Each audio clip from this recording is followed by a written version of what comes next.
All I have in this world is my balls and my word, and I don't break them for no one. Do you understand? You can all get some sleep.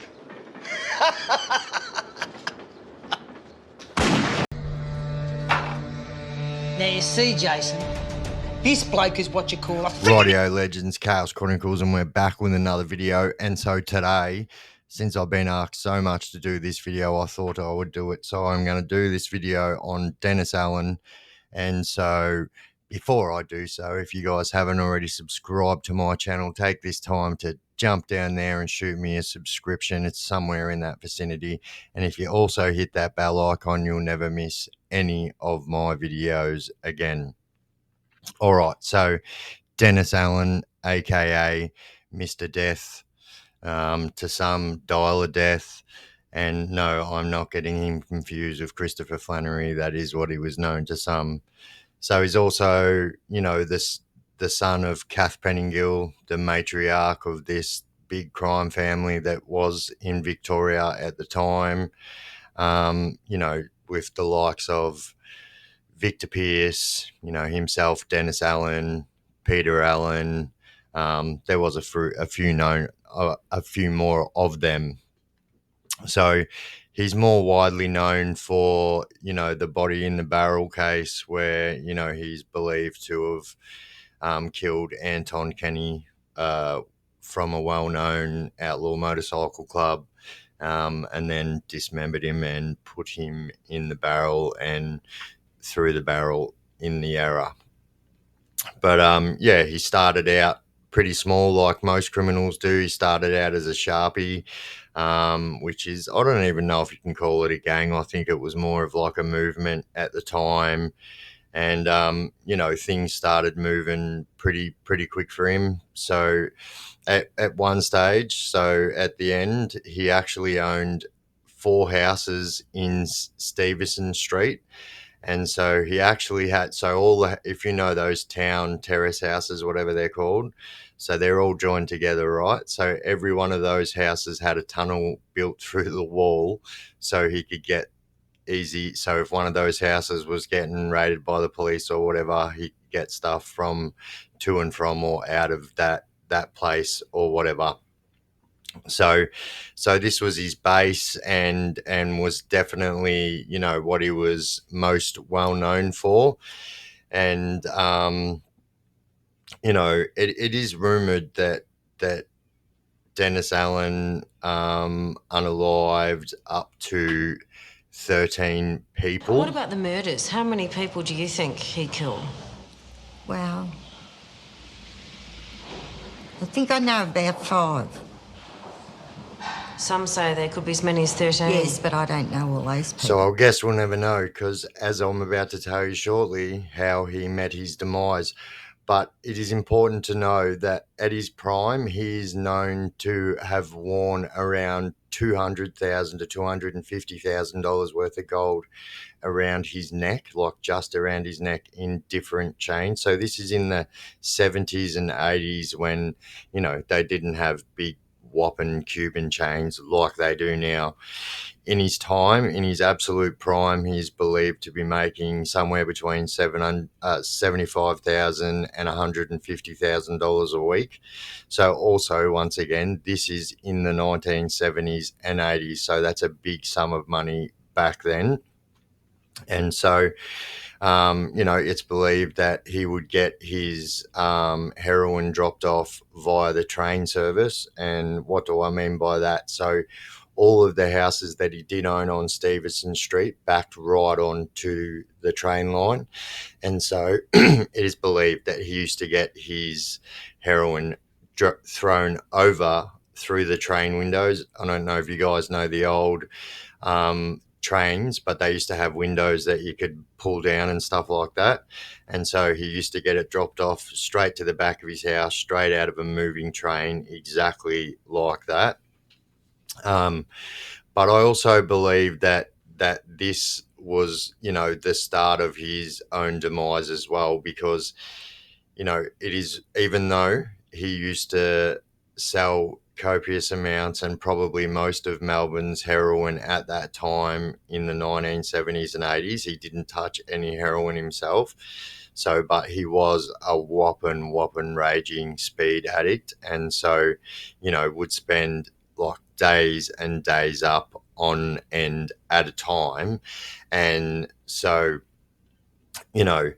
obviously spending time up on end and like days up on end, awake is never going to do you well, especially when you're getting looked at by the police because you're selling copious amounts of drugs. But not only that, like, people are losing their lives, so it's obviously got to be messing with your paranoia. And so he is very, very well known for speaking about the people that he did unalive. And so two of the wider known ones I'll talk about now. So one of the wider known ones was a young lady whose name I will keep out of this, but it is known that he overdosed her with heroin, dragged her out his backyard, and because they lived very close to the Yarra, he's then told his nephew Jason to go and get a bucket of water from the Yarra,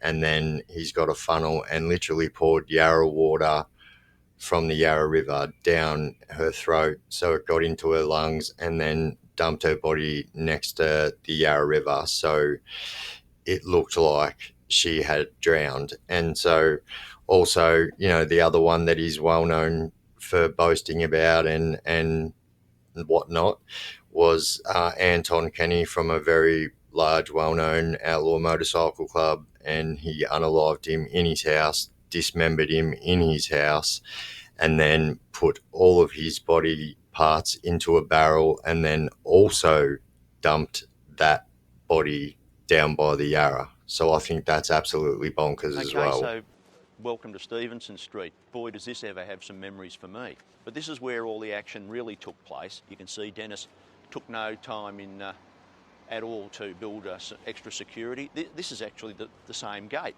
And if you have a look at the gate, it's seen a fair bit of wear and tear, with coppers bashing it down with sledgehammers with monotonous regularity, and even on one occasion pulling it off with a four-wheel drive and chains attached to it. But it was here that a lot of the script arises here.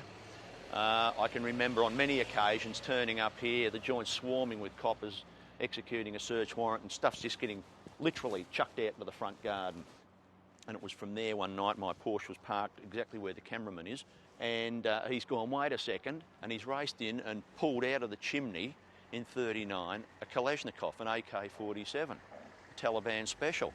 And he's raced out and without further ado has said something about who's up the end of the street, namely the police, and he stood there and emptied the magazine down Stevenson Street. This is Melbourne we're talking about. Can you imagine the shock as his lawyer? I'm standing there and this bloke's emptied a magazine down. And you look around, there's a lot of concrete. They are very loud. I couldn't believe the noise they made. So because of these alleged 13 killings, people would start calling him Mr. Death or Dialer Death. And no, I'm not getting him confused with Christopher Flannery. That is what people used to call him.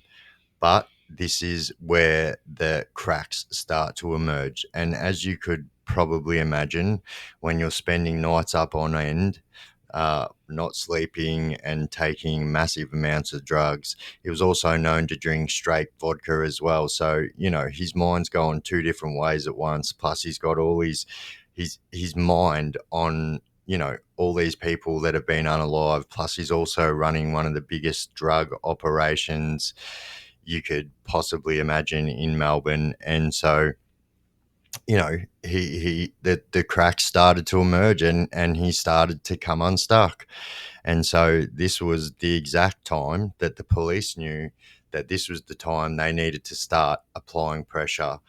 Like, even the enemies of Dennis Allen at the time would literally play on his paranoia and mess with his paranoia because everyone knew what he was like. And so the police did the exact same thing, applied a little bit of pressure, And then, sure enough, they told him that they had all this evidence that they probably didn't have. And sure enough, he became a registered police informer, and so started taking out all of his enemies in a totally different way than what he usually did. So it was only a matter of time before he ended up back in prison, which is exactly where he ended up. And so, like, let's also not get it twisted. So Dennis Allen and his brothers had a pretty big name in Pentridge prison, and were a force to be reckoned with on the inside and on the outside. So it wasn't just on the outside. Quick word from our mate Chopper again on just how crazy Pentridge was. There's blokes over there, they come from where I live, and they reckon I owe them money, and blah, blah, blah, blah, blah, blah, blah. I'll tell you what, Eric, you don't look like a bad bloke. I'll go over and sort them blokes out for you. We'll fix this problem up for you. So I go to lawyer to these blokes, and I talk to them. My favourite trick was, I used to walk up to him and I'd say, "Is that bloke over there?" I said, "I like that bloke. He's going to be a new member of my crew. He's a fucking idiot." Well, he won't be an idiot in about 2 months' time after he's stabbed about 20 of you, because I intend to arm him up. Right? I says, "And that idiot over there crying, who you cunts have been standing over, is going to be in my crew. And I'm going to give him a bloody great big tomahawk." And I says, "And what's more, you're not going to be sending your mates around to pick on his fucking wife. And all this money you reckon he owes you, that's cancelled. It's cancelled. By the way, how is your mother in Preston Street, Ascot Vale? Is she well? Is she? You want to rock and roll? Let's party." No. Right, that idiot over there is now in my crew. And I'm going to arm him up in about 20 minutes' time, right? And I'm going to tell him if he wants to stab the guts out of you, there'll be no comeback, will there? But here's the truth. So Dennis Allen done 10 years in Pentridge in the 70s and 80s for a gang sour graping. And so he had a pretty big name in the system at the time. And, people feared him. Like, people feared him a lot, let's be honest. And so, he was feared. But the truth is, the stuff that he went to prison for in the 70s and 80s was an absolute putrid crime. And it was only a matter of time before death was coming knocking on the door. So a few of you are probably wondering, how did he make it through Pentridge if he was in there for those crimes? Well, I guess it's just a matter of not what you know, it's who you know. And his whole family at the time were some of the most feared people in the Victorian prison system. But this wouldn't matter anyway, because it was only a matter of time, like I said, before death came knocking, and it probably didn't come in the way what all of you thought. So he was actually picked up on a murder charge in the 80s and was put on remand at Pentridge Prison. And so in this time, so remember how I told you he was an insane speed user. He also used to drink straight vodka. And so all this had actually caught up with him. And so he contracted some drug-induced heart disease.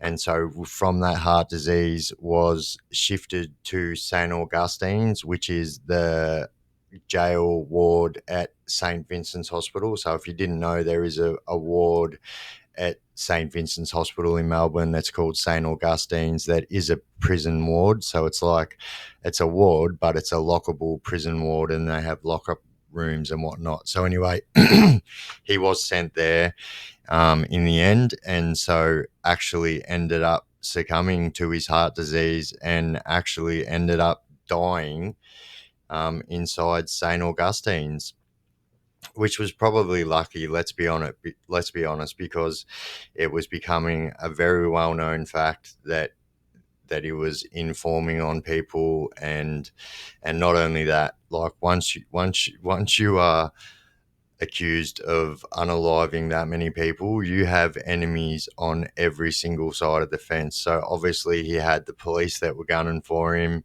and then obviously all of those 13 people who is unalived know somebody who wanted some kind of retribution.